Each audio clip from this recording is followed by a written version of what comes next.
Grandes evasiones de la Segunda Guerra Mundial. La defensa móvil de Manstein. Invierno de 1943. Un periodo crucial en la Segunda Guerra Mundial. Dos de los más grandes generales de la historia se enfrentaron en la estepa rusa. Uno era Erich von Manstein, el estratega más brillante de Alemania.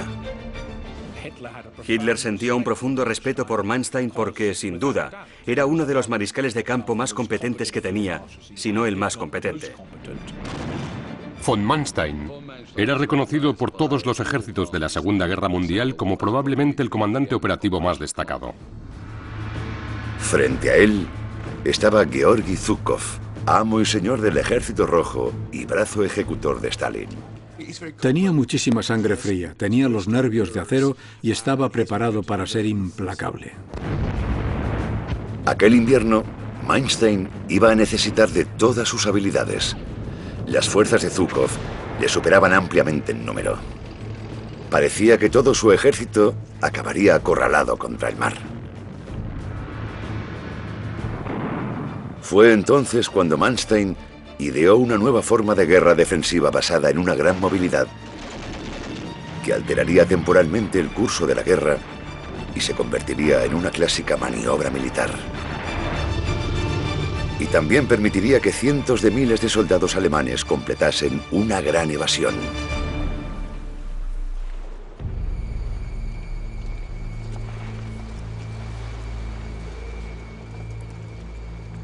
Febrero de 1943, en el Frente Oriental.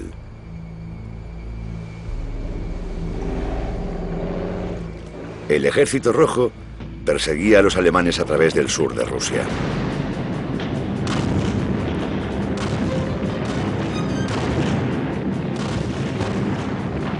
Había unos 300.000 soldados alemanes,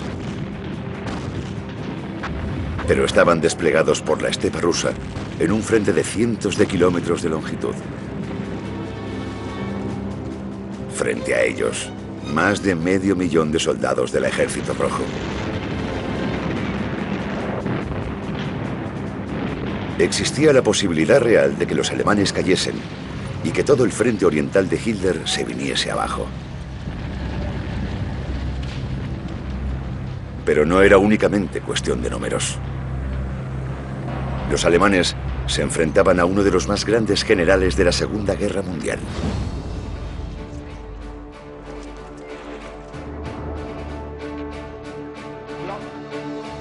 Georgi Zhukov era un hombre decidido a restaurar el respeto hacia el Ejército Rojo. Durante buena parte de 1941 y 1942, habían sido aplastados por los Panzers alemanes. Una ciudad tras otra había sucumbido ante las fuerzas de Hitler. El ejército soviético había sido humillado. Pero en Moscú, las cosas habían cambiado. Zhukov se había plantado. Aquí, en otoño de 1941, había congregado a todas sus unidades para impedir la tentativa alemana de capturar la capital.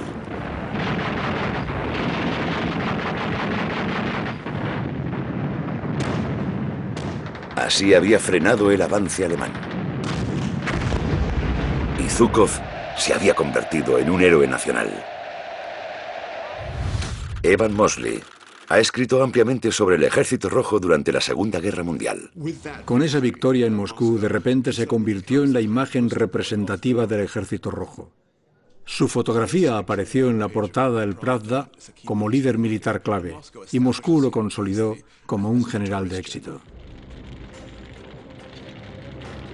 9 meses después, Zhukov logró una segunda victoria, todavía mayor. Durante meses, la enorme ciudad de Stalingrado, a orillas del río Volga, había estado sitiada por las fuerzas alemanas.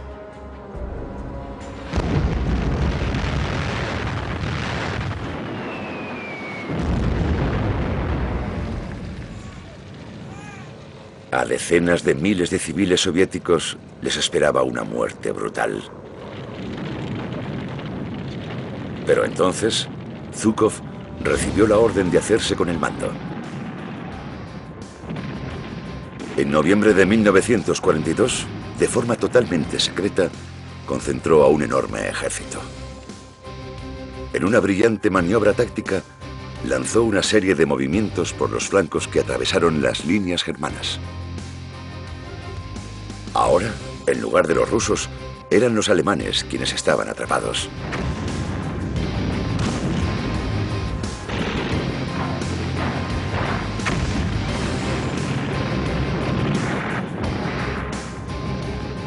Aquella se convertiría en la mayor derrota de Alemania en la guerra hasta la fecha.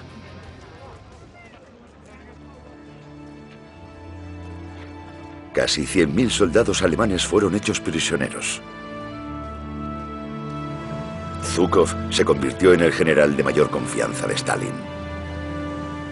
Zhukov era el líder real del Ejército Rojo, especialmente a partir de mediados de 1942. Era alguien que Stalin utilizaba y en quien confiaba. Estaba preparado para ser implacable. Ejecutaba a los comandantes de división que se retiraban sin cumplir órdenes, y eso le ganó la aprobación de Stalin.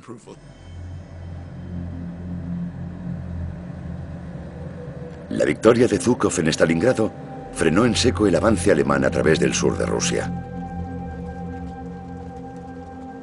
Marcó un punto de inflexión en la guerra en el frente oriental.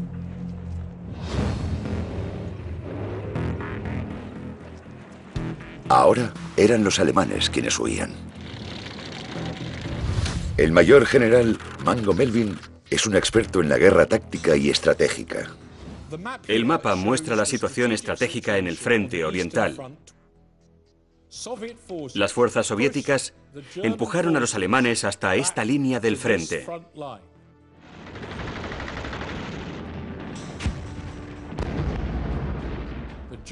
Los alemanes habían sufrido graves pérdidas en su regreso desde Stalingrado. En febrero de 1943, Zhukov continuó la ofensiva.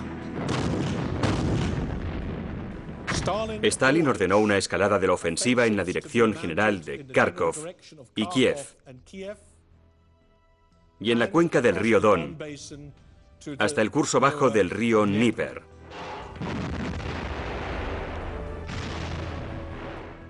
Continuando mientras tanto la ofensiva desde el Cáucaso hasta cerrar definitivamente el cruce en Rostov sobre el río Don.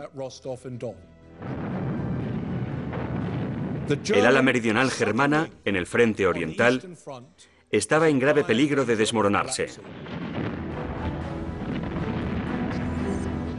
El plan de Zhukov era expulsar a los alemanes de las ciudades de Kharkov, Belgorod y Rostov, atraparlos contra el Mar Negro y, una vez allí, aniquilarlos.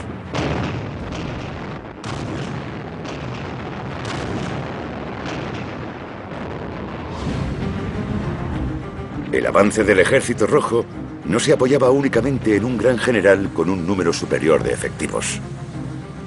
También estaba mejor equipado. El famoso tanque ruso es el T-34. Está fuertemente armado y fuertemente blindado. Es rápido y es fiable. Puede desplazarse por caminos maltrechos y bajo malas condiciones.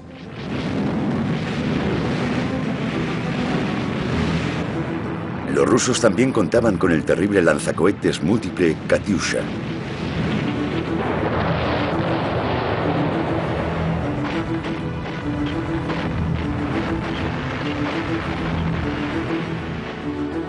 Las fuerzas alemanas del sur de Rusia estaban en graves apuros, pero tenían una esperanza.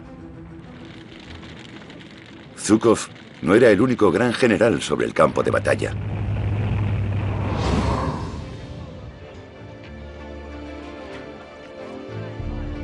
Durante más de 2 años, Erich von Manstein había estado detrás de algunas de las operaciones de mayor éxito de Hitler. Richard Overy es un historiador de la Segunda Guerra Mundial. Manstein era en muchos sentidos el típico oficial pruso, extremadamente meticuloso, eficiente y muy profesional. Tenía el carácter y el espíritu militar profundamente arraigado, con un gran sentido del honor, la tradición y la disciplina. Se tomaba el ejército muy en serio, como parte de su vida.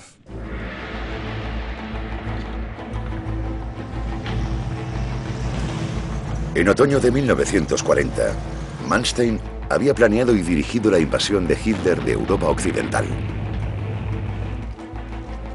Los aliados esperaban un ataque directo a través de los terrenos llanos de los Países Bajos.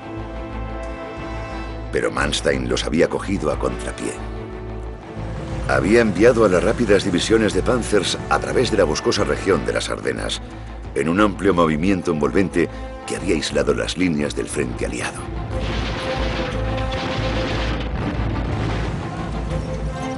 Era lo último que se esperaban los aliados. El plan de Manstein cogió a franceses y a británicos totalmente por sorpresa. Miraron hacia el bosque de las Ardenas y dijeron: nadie se atrevería a pasar por ahí, nos atacarán por los Países Bajos. Eso es lo que esperaban, y Manstein se dio perfectamente cuenta de ello. Francia sucumbió al plan de Manstein en apenas 3 semanas. El éxito de la campaña provocó su ascenso a general.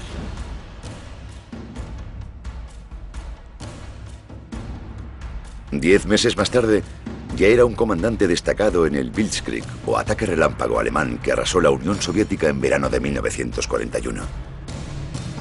Una vez más, el ataque se apoyó en las rápidas divisiones de Panzers, que atravesaron con facilidad las defensas rusas.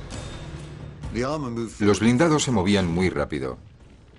Tan rápido que desataban el pánico entre las líneas enemigas porque nunca podían saber dónde estaban los alemanes. Estaban delante de ellos y al instante ya les habían superado. En pocos meses, Manstein había avanzado hasta el Mar Negro. Ahora, en febrero de 1943, se enfrentaba al contraataque ruso.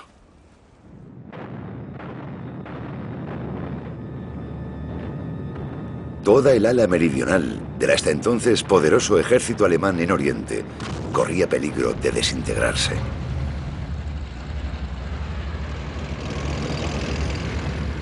Los alemanes nunca se habían jugado tanto.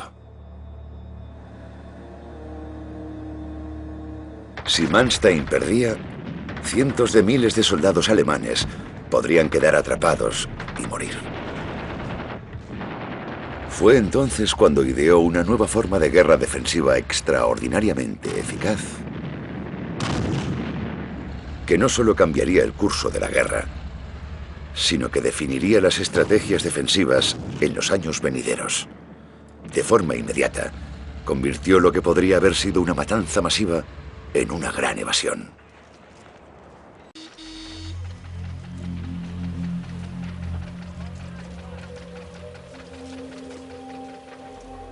...6 de febrero de 1943.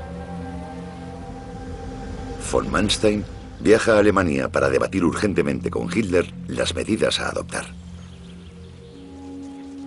Un informe alemán recoge el dramatismo de la reunión. Los hombres que esperaban se quedaron en silencio, y Hitler les saludó de medio lado, sin hablar. Acto seguido, estrechó únicamente la mano del mariscal de campo von Manstein y se produjo un silencio absoluto en la sala. Manstein informó de que Alemania tenía dos opciones. El comandante supremo debía enviar tropas adicionales o permitir que sus unidades se replegasen a posiciones más fácilmente defendibles. Pero para Hitler, la retirada era algo impensable. En primer lugar, consideraba los enormes yacimientos de carbón alrededor de Donetsk, conocidos como la cuenca del Donbass, como indispensables para el esfuerzo bélico alemán. El Donbass es una gran región industrial. Era importante para los alemanes que querían retenerla para sus propios fines y negarle el acceso a los rusos. Y era importante para los rusos que querían liberarla. Así que era una zona de una importancia considerable. Pero Hitler también se oponía vehementemente a la propia idea de ceder terreno. No era algo que debiese hacer un verdadero alemán. Para él se trataba siempre de una cuestión psicológica. Si te retiras, eres un cobarde. Si avanzas, eres un auténtico soldado alemán. Y por muy simple que parezca, lo aplicaba siempre que podía a su visión del campo de batalla. Para Manstein, obviamente, no tenía ningún sentido. Lo que determinaba el éxito en el campo de batalla era la posición de las tropas, el suministro de armas y nuevos equipos. Y por supuesto, y sobre todo, estar dispuesto a replegarse si era necesario, aunque solo fuese para preparar mejor un ataque.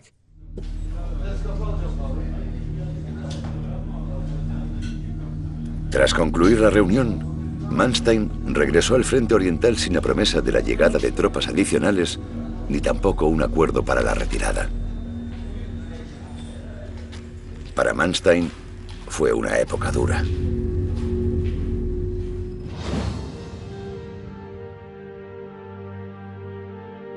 En 1943, Manstein tenía 56 años.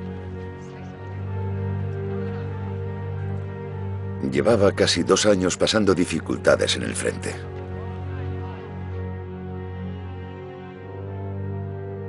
Tres meses antes, su hijo mayor, Gero, había muerto cerca de Leningrado. Fue un golpe terrible para Manstein. Probablemente fue lo más duro que le pasó en toda su vida. La gente que visitaba su cuartel general decía que Manstein estaba envejeciendo a marchas forzadas.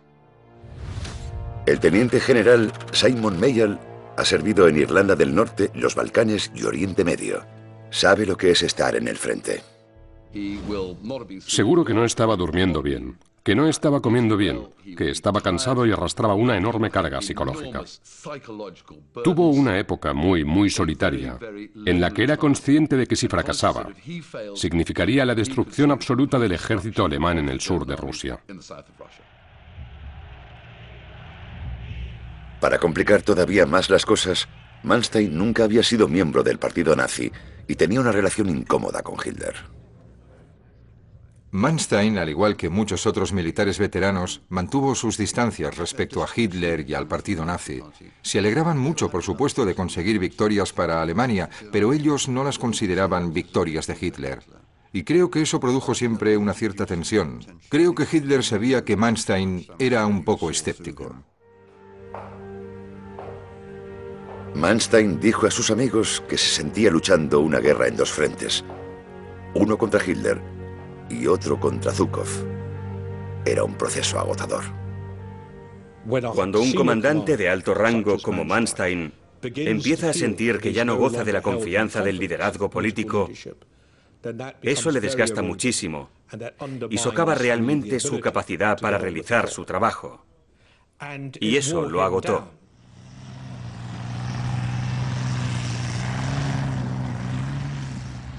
De vuelta en el campo de batalla, Manstein dijo al jefe del Estado Mayor de Hitler: Informe al Führer una vez más de que necesito libertad de maniobra para poder ejercer el mando. Siempre cree que se lo solicito únicamente para poder replegarme más rápido. En realidad, es lo contrario. Y concluyó: Si el Führer no confía en mí, debería buscar a otro.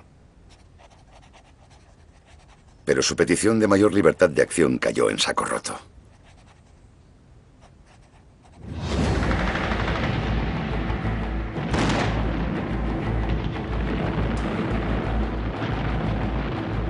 El 9 de febrero de 1943. La ofensiva de Zhukov estaba en su punto álgido.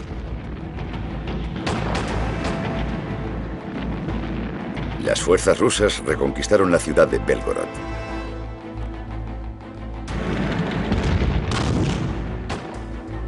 Pronto se estaban acercando a la ciudad de Kharkov desde 3 frentes. Era un objetivo importante. La segunda ciudad más grande de Ucrania y la 4ª de Rusia. El 13 de febrero, Hitler dictó la orden de resistir a cualquier precio. Miles de soldados alemanes intentaron defender la ciudad. Pero las fuerzas rusas de Zhukov volcaron todo su potencial humano y armamentístico. El clima se tornó gélido. Los alemanes estaban en inferioridad. Corrían el riesgo de ser aniquilados por defender inútilmente la ciudad. Manstein adoptó una decisión desesperada. Desobedeció deliberadamente a Hitler y ordenó una retirada. Comentó sarcásticamente: el ejército no tenía intención de sacrificar a ninguna unidad por Kharkov. El 16 de febrero, la retirada se había completado y el Ejército Rojo tenía el control de la ciudad. Kharkov era un símbolo realmente importante de la Ucrania industrial, así que cuando fue reconquistada por el Ejército Rojo, supuso un gran éxito para ellos y un duro revés para los alemanes.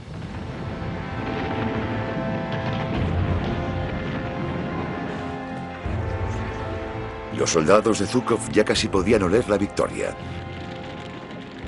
Uno de ellos escribió en su diario: estamos cruzando territorio liberado.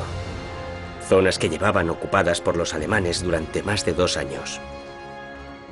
Sus habitantes salen a recibirnos con alegría y nos regalan manzanas, peras, tomates, pepinos, etc. A mediados de febrero, la vanguardia del ejército ruso había avanzado más de 300 kilómetros en el territorio controlado por los alemanes.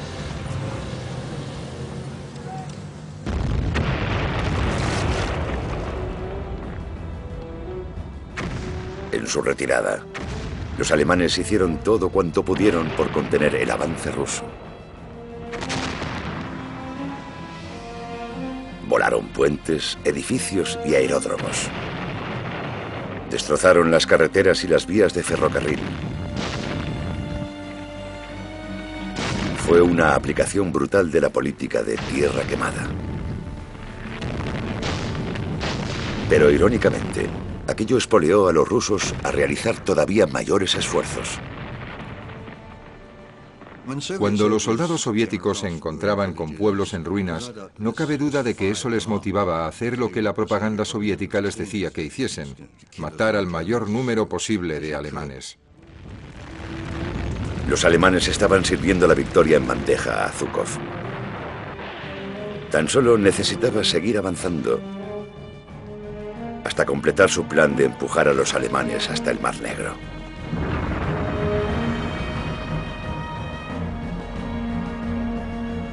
Von Manstein iba a necesitar de toda su brillantez para salvar la situación.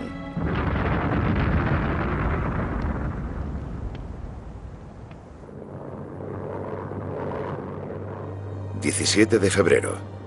Hitler vuela hasta el cuartel general de von Manstein en el Dnieper para otra reunión de emergencia.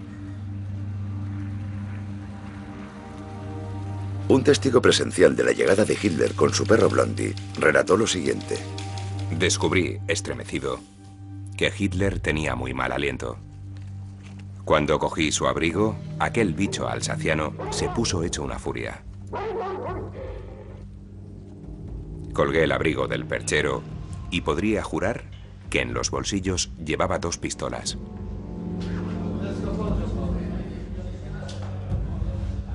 Hitler y Manstein discutieron durante 3 días. Hitler exigía el final inmediato del repliegue y la reconquista de Kharkov. Pero Manstein, convencido de que los alemanes no contaban con tropas ni armas suficientes, sugirió una alternativa. El único problema, que contradecía directamente los deseos de Hitler.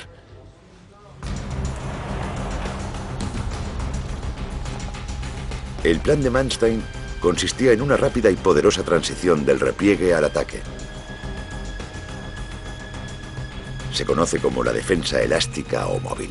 Si te retiras estratégicamente, puedes concentrar tus fuerzas, asegurarte de que cuentas con los suministros necesarios y no comprometerte en exceso. Y entonces eres tú quien puede elegir el momento de volver a entrar en acción y de convertir tu defensa en ataque. Es como el ajedrez. No piensas únicamente en los 2 o 3 primeros movimientos. Piensas en todo el plan de juego de tu oponente y desarrollas un conjunto superior de movimientos en su contra. En ciertos momentos puede parecer que estás perdiendo, que estás retrocediendo. Y justo en el momento en el que tu rival cree que va a ganar, lanzas un feroz contraataque que coge a tu rival completamente desprevenido. Manstein explicó su idea a Hitler en detalle. Lo que quiere hacer, y es el plan que explica Hitler, es replegar las líneas alemanas hasta el río Dnieper y ceder terreno para atraer a las fuerzas soviéticas hasta una zona vulnerable elegida por él, de modo que sus líneas se estiren en exceso y se preparen para perder la cuenca del Donetsk.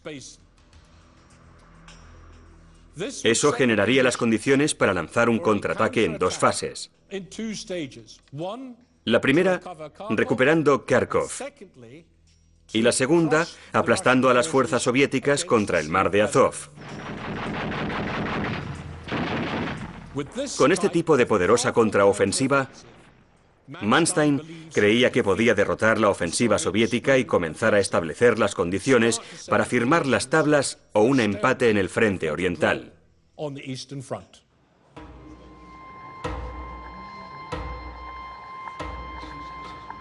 Pero Hitler odiaba toda la idea. Todavía no había entendido el concepto de retirada estratégica. Hitler no comprendía cómo se debía actuar en un campo de batalla. No comprendía cómo se ganan realmente las batallas. Si nos fijamos en las imágenes, mientras analizan los mapas, está claro por su lenguaje corporal que a Hitler no le gustaba que Manstein le dijese lo que debía hacer.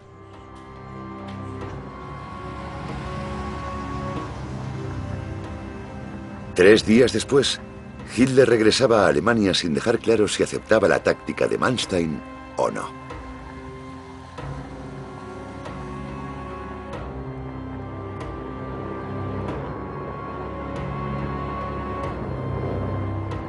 Manstein escribió que él y Hitler vivían en 2 mundos diferentes. Hitler hablaba de conservar la cuenca del Don por las necesidades económicas. Y Manstein le dice, creo que no lo entiende. No tenemos fuerzas suficientes para eso.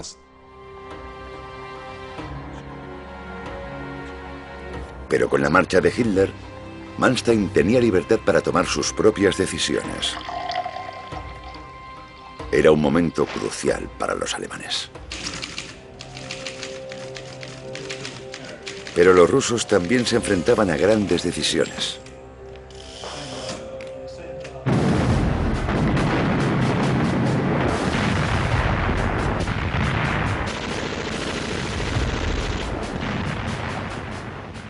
A medida que el Ejército Rojo se acercaba al río Dnieper, sus líneas de suministro comenzaron a agotarse. La ayuda aliada, en forma de tiendas, mantas, alimentos y radios, seguía llegando.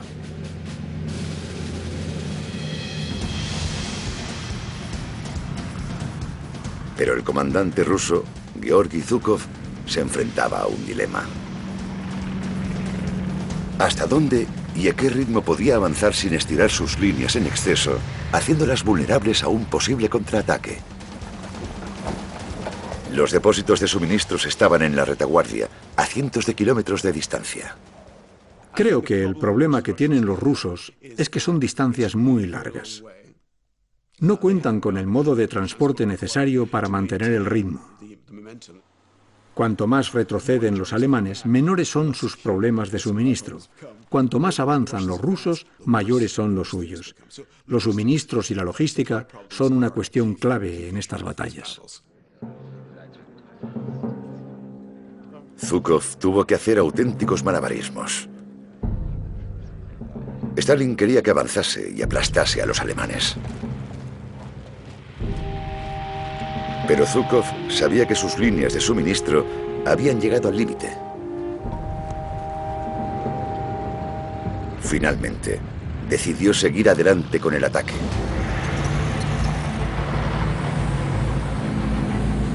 Al hacerlo, se consoló pensando que estaba persiguiendo a un ejército derrotado y en retirada. El riesgo del avance ruso dependía de hasta qué punto se estirasen sus líneas de suministro. Cuanto más acelerasen el ritmo en un intento por ganar la batalla, más debilitarían sus propias fuerzas.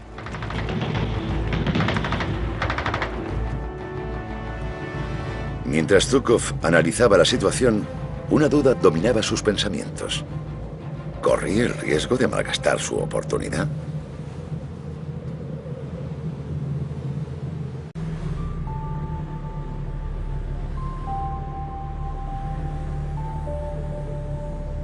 El 19 de febrero, Manstein preparó su trampa. Comenzó con una serie de repliegues tácticos. El principal ataque ruso, la Operación Galope, continúa avanzando en dirección sudoeste, amenazando los puentes claves sobre el río Dnieper, incluido el de Zaporilla, donde estaba el cuartel general de Manstein. Una delgada línea de fuerzas alemanas es insuficiente para contener dicha ofensiva. Manstein consigue justo a tiempo sacar al cuerpo SS de Kharkov, listo para formar una zona de seguridad aquí, alrededor de Krasnograd.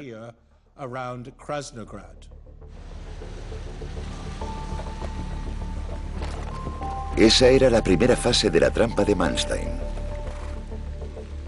Concentraría parte de sus fuerzas en el flanco norte de Zhukov. Su misión sería ralentizar el avance ruso.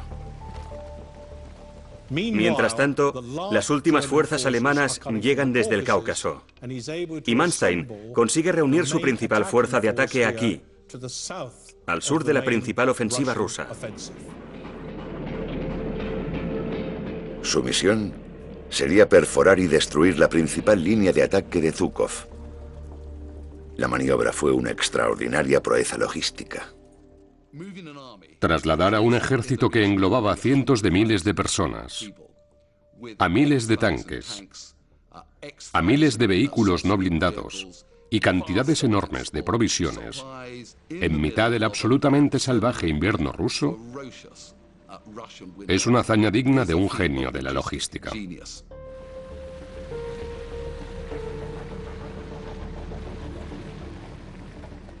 En la profundidad de aquellas noches frías y oscuras, Manstein tuvo que sentirse abrumado, junto a sus oficiales, por la complejidad y por la magnitud del posible desastre al que se enfrentaba.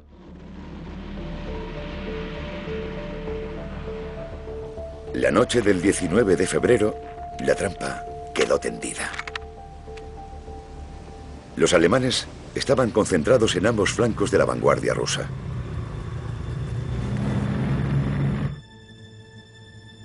Tanto Zhukov como Manstein se estaban embarcando en una de las apuestas más grandes de sus vidas. Aquel que ganase dominaría la guerra en el frente oriental durante el futuro inmediato.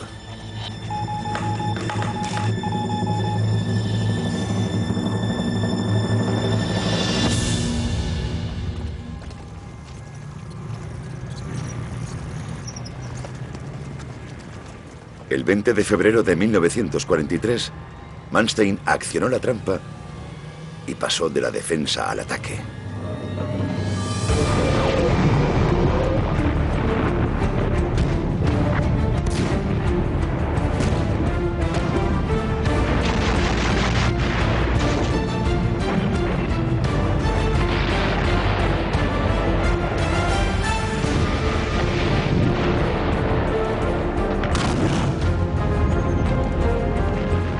Tras semanas defendiéndose, el cambio fue bien acogido por sus hombres. La primera fuerza se desplazó desde Krasnograd para atacar el flanco norte de los rusos. Eso implica un ataque menor en esta dirección, para ralentizar la principal ofensiva soviética,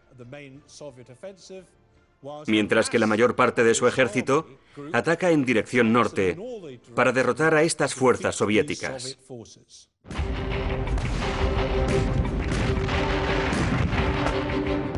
El objetivo de Manstein era compensar su inferioridad numérica concentrando todas sus fuerzas en los puntos débiles de Zhukov.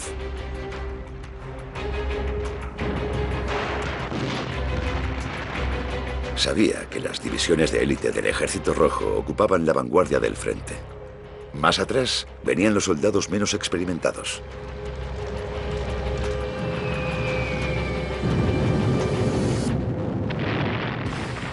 El combate fue rápido y virulento. Zhukov tenía la reputación de no haber perdido nunca una batalla. Fue una batalla dura porque por entonces el Ejército Rojo tenía la moral por las nubes. Pero el ataque cogió a los rusos por sorpresa. Con sus unidades más experimentadas en la primera línea de frente, no tenían cómo responder. Es difícil para los rusos. Deben cambiar su idea preconcebida sobre si el ejército alemán está acabado o no. Y la respuesta parece ser que no, que los alemanes son más resistentes de lo que ellos se esperaban. Los alemanes también contaban con el nuevo tanque Tiger.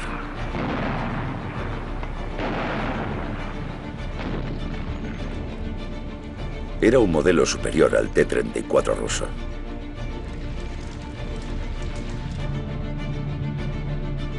Los bombarderos alemanes provocaron terribles daños en las líneas rusas.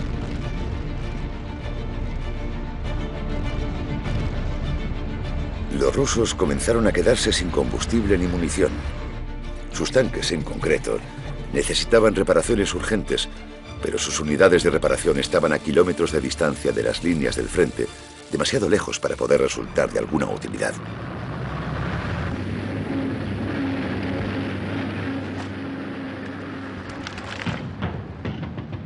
Desesperadas, las unidades de Zhukov se abalanzaron hacia adelante, a pesar de que eso las alejaba todavía más de los suministros. Creo que uno de los errores de los rusos fue que no esperaban que los alemanes serían capaces de reagruparse de una forma tan eficaz.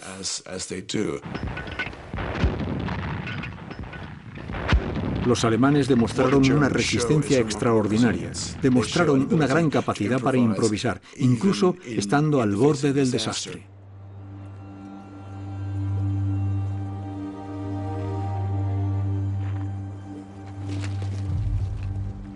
La noche del 4 de marzo, los agotados cuerpos del ejército ruso se desintegraron.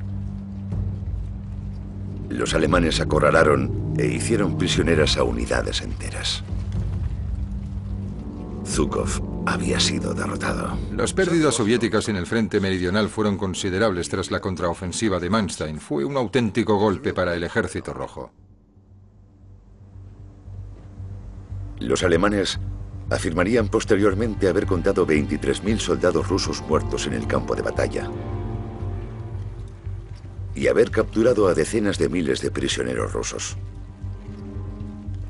La contienda había dado un asombroso vuelco. Pero Manstein no había terminado todavía.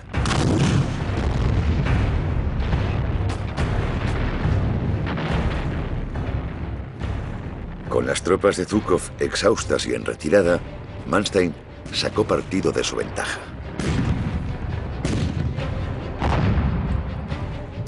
Sus fuerzas regresaron a Kharkov. El 10 de marzo, los alemanes estaban a las afueras del norte de la ciudad. Durante 3 días, se produjeron violentos combates casa por casa. Los aviones y los tanques alemanes avanzaron intentando reavivar la tradición del Blitzkrieg o ataque relámpago de inicios de la guerra.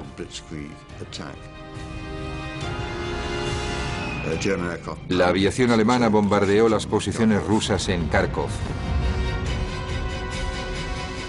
destruyendo lo poco que quedaba de una ciudad ya en ruinas.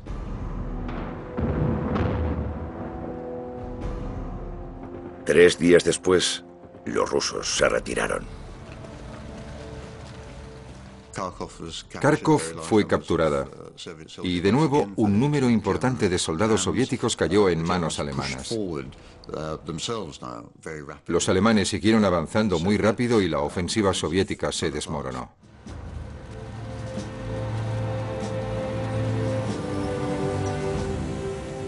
3 días después, las fuerzas de Manstein reconquistaban Belgorod. Pero cuando llegan a Belgorod, el ejército alemán ya ha perdido el impulso. Ya han llegado las lluvias y todos los vehículos blindados y rodados tienen que detenerse.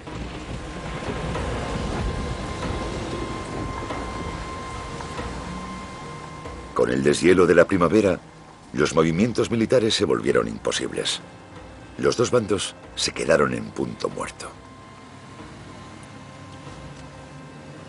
Pero había sido una impresionante victoria para Manstein.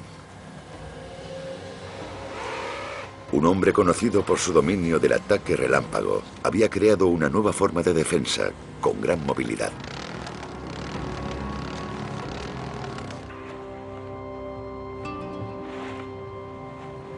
Para cientos de miles de soldados alemanes en peligro de quedar atrapados en el Mar Negro, había supuesto una extraordinaria gran evasión.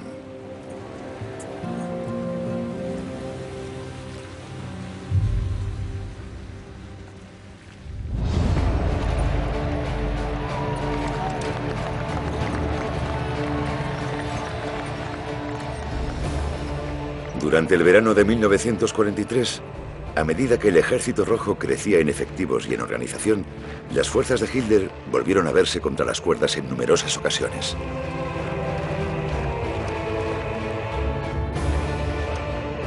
Pero la defensa móvil de Manstein les permitía convertir una y otra vez posibles derrotas aplastantes en retiradas controladas.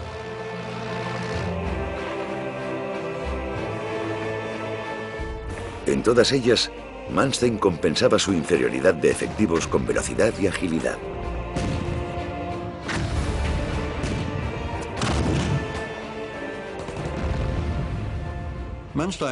La defensa de Manstein en el sur de Rusia en 1943 se considera entre los estrategas bélicos como el ejemplo clásico de defensa elástica.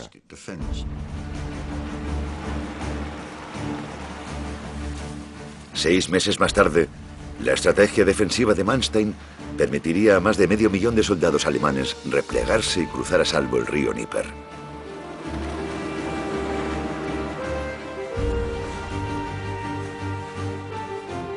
Algunos historiadores han calculado que la defensa elástica de von Manstein pudo haber prolongado significativamente la guerra.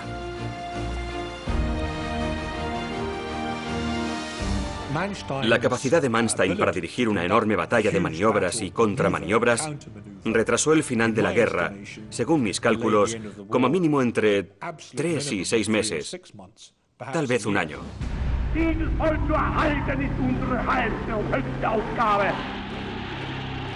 Pero en Alemania, las constantes disputas de von Manstein con Hitler le habían pasado factura. Su disposición a ceder territorio contradecía todos los instintos de Hitler.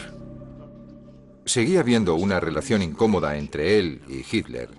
Creo que Hitler siempre se dio cuenta de que Manstein entendía y podía gestionar el campo de batalla de una forma mucho más eficaz que él. En marzo de 1944, Hitler relevó finalmente a von Manstein de su puesto. La táctica de Hitler cuando quería deshacerse de un general era sugerir que ese general estaba enfermo o que le vendría bien algún tipo de descanso. Y eso fue lo que hizo con Manstein. Finalmente, a principios del verano de 1944, Hitler le dejó al margen y Manstein terminó la guerra inactivo. Uno de los generales con mayor talento de Alemania asistió a los últimos meses de la guerra desde su hogar.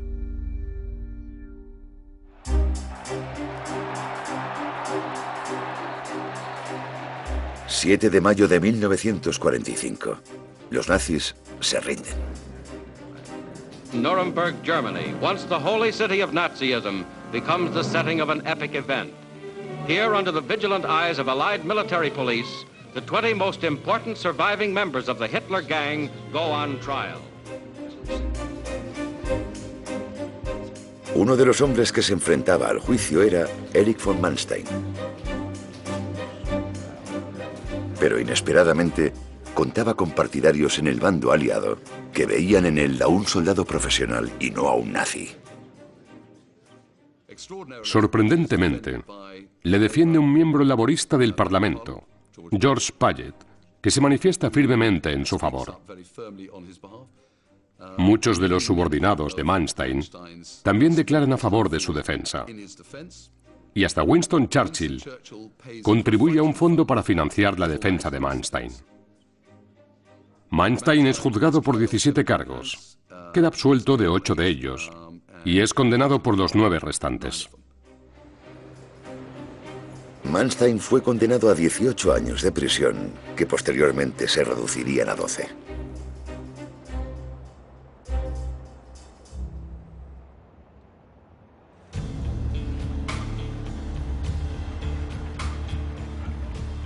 Mientras tanto, el mundo seguía adelante. La Segunda Guerra Mundial fue sustituida por la Guerra Fría.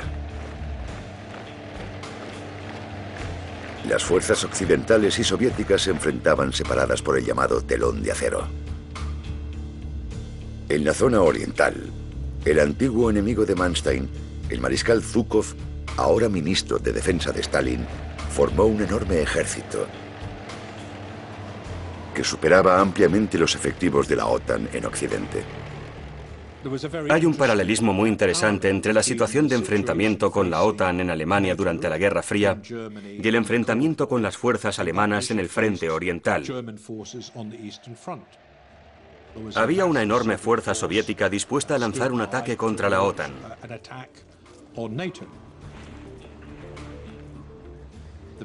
Y la mejor forma de afrontar ese ataque era desarrollar alguna forma de defensa móvil.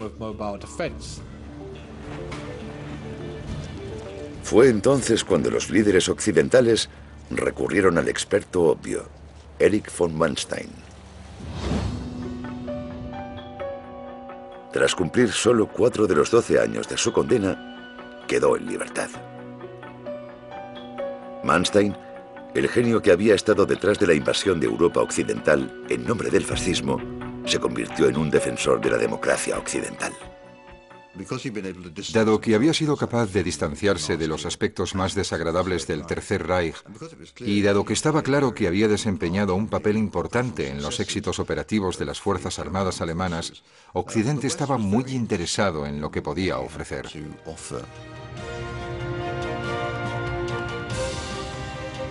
Durante los años siguientes, Manstein se convertiría en asesor de la defensa de la OTAN contra el Ejército Rojo.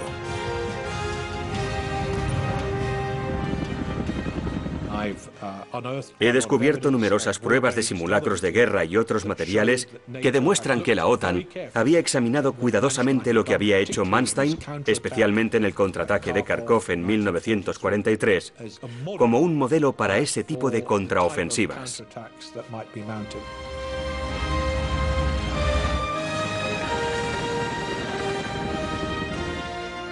Zhukov definiría posteriormente a von Manstein como un oponente digno. Acabada la guerra, Zhukov dijo: la única persona a la que considero realmente un oponente capacitado es el mariscal de campo Manstein. Hoy en día, las tácticas elaboradas por Manstein hace más de medio siglo siguen estudiándose en las escuelas militares, donde se consideran no solo un ejemplo paradigmático de la estrategia defensiva, sino también el motivo de una de las grandes evasiones de la Segunda Guerra Mundial.